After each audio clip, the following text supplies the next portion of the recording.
గుంటూరు జిల్లా తుళ్లూరులోని వైఎస్ఆర్ విగ్రహానికి టీడీపీ వర్గీయులు పసుపు కండువా కప్పి చేతితో జనసేన జెండా చేపట్టడం వైసీపీ శ్రేణులు ఫైర్ అయ్యారు. ఎన్నికల ఫలితాలు విడుదల సందర్భంగా పసుపు కండువా కప్పారు. దీంతో వైసీపీ వర్గీయులు వైఎస్ విగ్రహానికి పాలాభిషేకం చేశారు. ఈ సందర్భంగా టీడీపీ వైసీపీ వర్గాల మధ్య వాగ్వాదం జరిగింది. డాన్స్ డైరెక్టర్ జానీ మాస్టర్ పై రాయదుర్గం పోలీస్ స్టేషన్లో ఫిర్యాదు అందింది. జానీ తనను వేధిస్తున్నాడని డాన్సర్ సతీష్ ఫిర్యాదు చేశాడు. షూటింగ్లకు తనను పిలవడం లేదని ఫిర్యాదులో తెలిపాడు. షూటింగ్లకు సతీష్ను పిలవద్దని యూనియన్ సభ్యులతో జానీ మాస్టర్ ఫోన్ చేయిస్తున్నట్లు సతీష్ పేర్కొన్నారు. కాకినాడ జిల్లా సామర్లకోటలో బెట్టింగ్కు యువకుడు బలయ్యాడు. వైసీపీ గెలుపు ఖాయమని బిక్కిన సురేష్ సుమారు 50 లక్షలకు పైగా బెట్టింగ్ వేశాడు.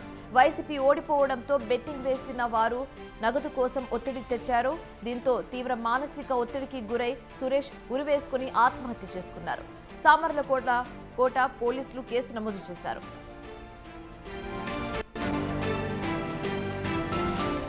సాంకేతిక కారణాలతో నిన్న సాయంత్రం మెట్రో రైల్ సేవలకు అంతరాయం ఏర్పడింది.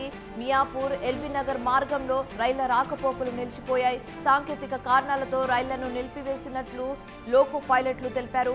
హైదరాబాద్లో భారీ వర్షాల కారణంగా రోడ్లపై ట్రాఫిక్ జామ్ అయింది. దీంతో చాలా మంది ప్రయాణికులు మెట్రో రైలు ఎక్కారు. మెట్రో స్టేషన్లు ప్రయాణికులతో కిటకిటలాడాయి. ఎల్బీనగర్ స్టేషన్ వద్ద ఎగ్జిట్ మిషన్లు మోహరించారు.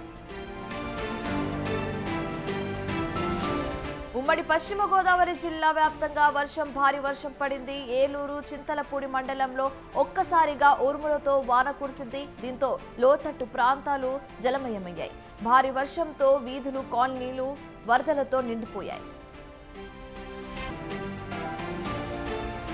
మెడ్చల్ జిల్లా కీసర గ్రామంలో విషాదం చోటు చేసుకుంది. గ్రామంలోని మెడ్ప్లస్ లో పనిచేసే మురళి అనే వ్యక్తి గుండెపోటుతో మరణించారు.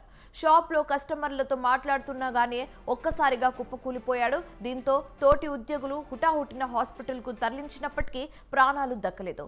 మురళి కింద పడిపోయిన దృశ్యాలు సీసీటీవీలో రికార్డ్ అయ్యాయి.